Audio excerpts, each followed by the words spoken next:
Good evening. As Pat said, it's the first of our 4 documentaries. Documentaries here are very tough because we have a big theater. And what I've always said about documentaries, they have to be very, very broad to fill this kind of theater, but they still have to remain very personal. And I think that's what we saw tonight. We'll see in the next 3 documentaries. Mark Nicholas, please come on up, Mark. If you want to tweet a question, sorry to stop your pause. If you want to tweet a question, hashtag SBFF. Otherwise, direct your questions to Kent and Paul. They'll call on you and speak loud, and they'll repeat the question. All yours, sir. Anything you want to say first? Just thank you for having me here and the film here, and a chance to tell the story of these, remarkable women. So thank you.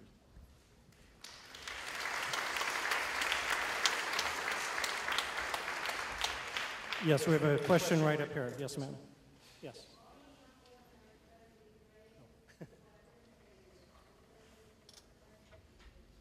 The statement is how brave these women are, and the question is, have there been any repercussions from this?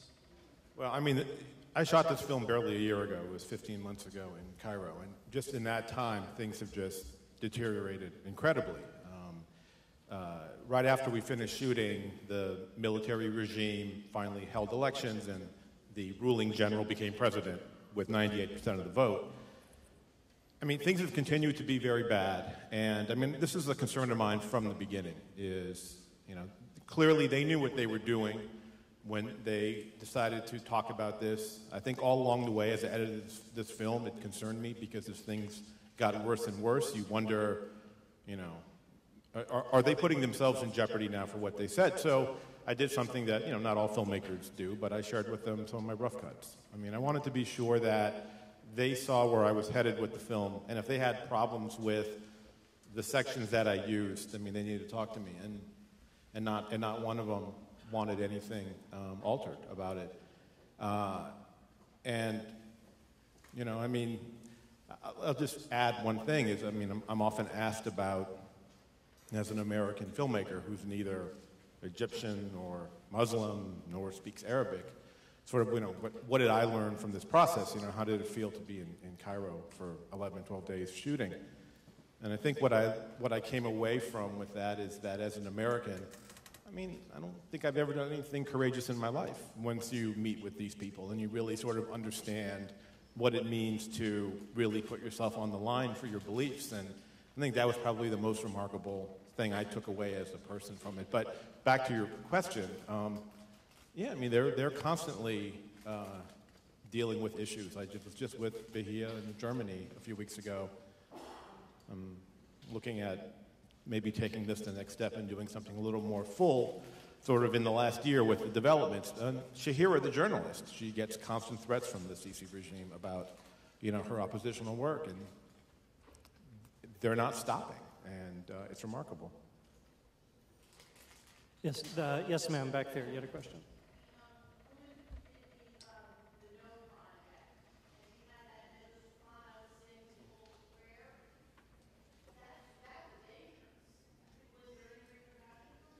Was there any repercussions from the No Project, and particularly, I think, also the mezzo-soprano singing the prayer?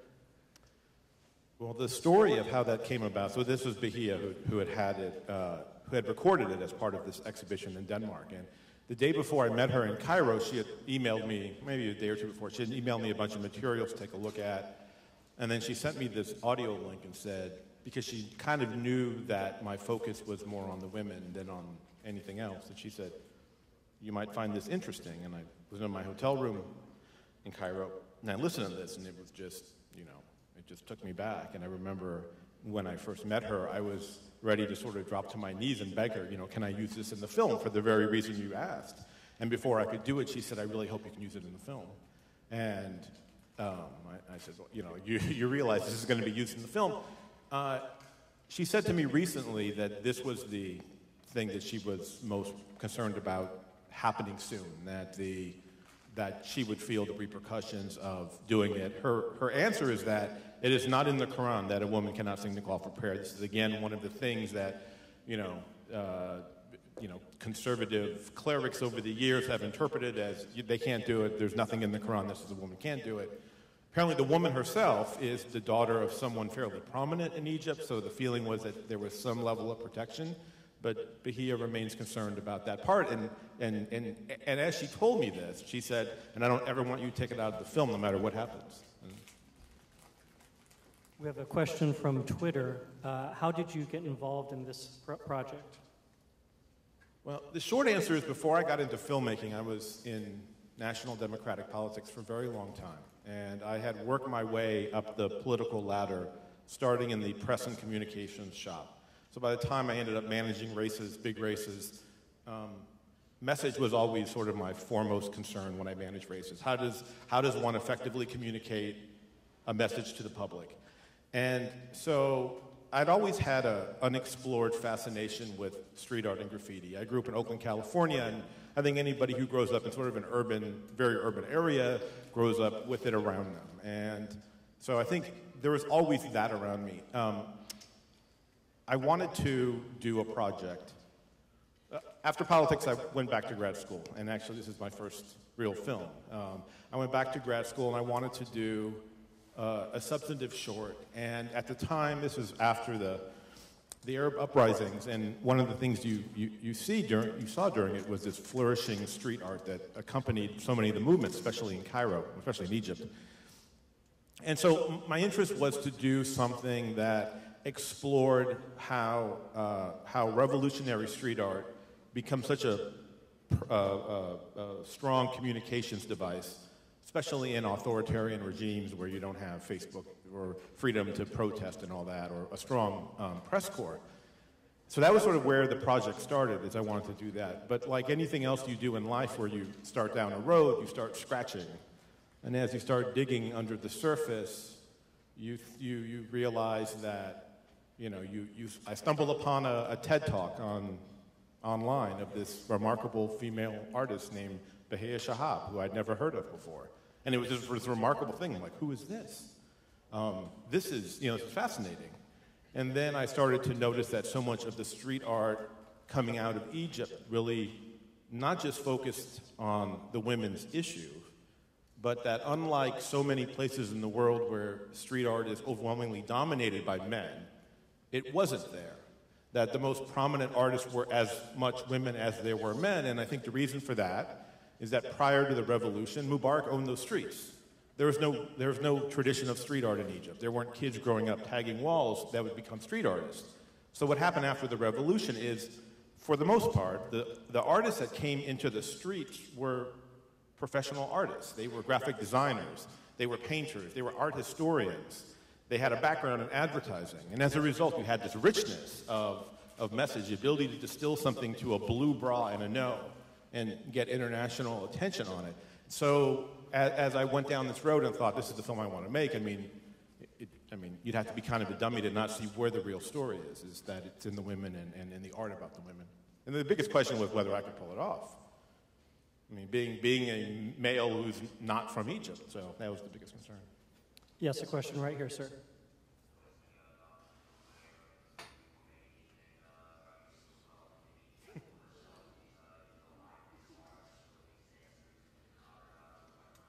So the question is, was the government aware that you were making this documentary? And is this art still there? Has it been covered up? And I think that was the bulk of the question. Or am I welcome? And am I welcome back in the country? And can you go back to Egypt? Yes. The art has since been whitewashed.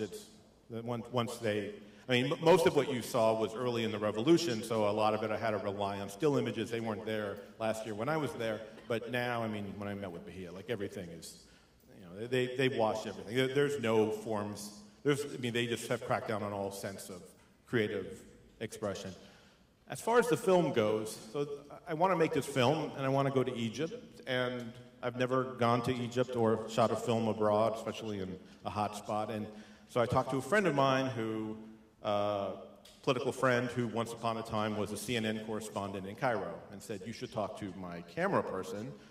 She's been there forever, and she'll be able to tell you whether this is feasible. And I talked to her, and she said, absolutely not. Do not come here now unless you have a really prominent fixer, a local producer who knows the ropes, who can make sure that he can deal with your security and get your press credentials and knows what to do. And he said, and she said, we, CNN, and the BBC only trust one person in the country. And his name is Ramey Francis. And here's his email.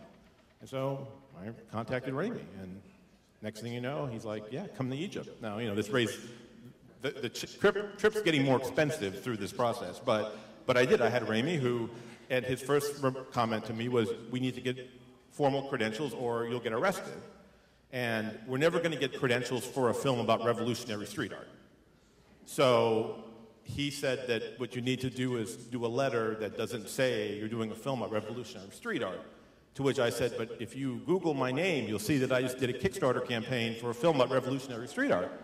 And he said, they're too lazy. They're not going to look it up. They won't know. I'm thinking, you're crazy. Like, they're not going to know. Like, I'm serious. Just say, you're doing a film about art in Egypt and, like art, I don't forget exactly what he said. He's like, do a big paragraph if you want. And if you want to sort of bury it in there. And so my letter to the information ministry was the film is about art and Egyptian culture and among the types of artists I want to interview. And then I buried the word street artist in there. So they didn't know what the film was going to be about. And whether or not I'm welcome back, I don't know. I haven't tested it yet. And, I don't know. I talked to Shahira, the journalist, about this. And I said, my persona non grata. And she's not sure that I'm not. She's like, you don't really go after the military directly. This is more in a film that criticizes society and certainly takes on the interim military rule, which Sisi was in charge of. But I don't know.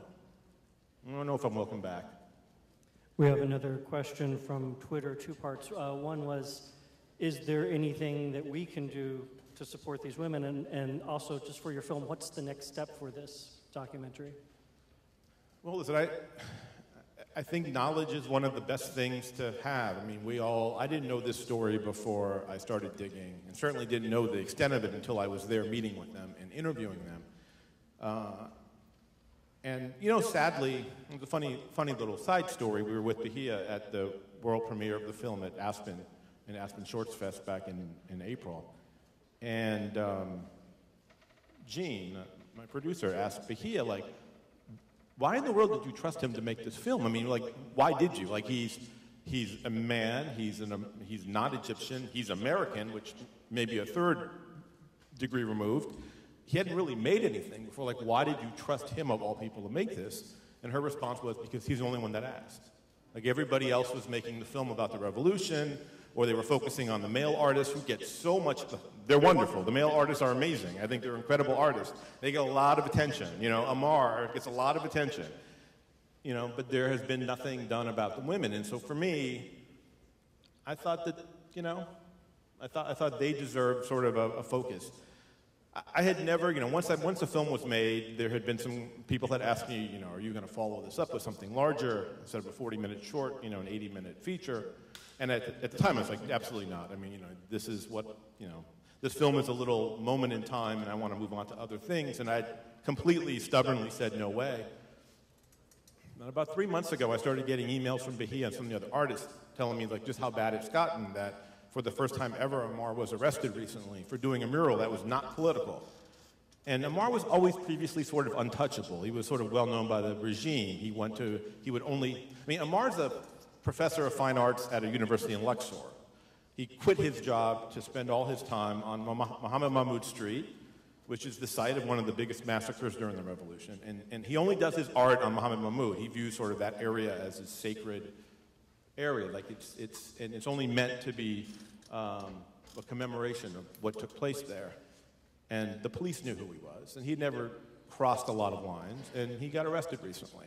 And that was when Bahia said, listen, I can't do my art here anymore.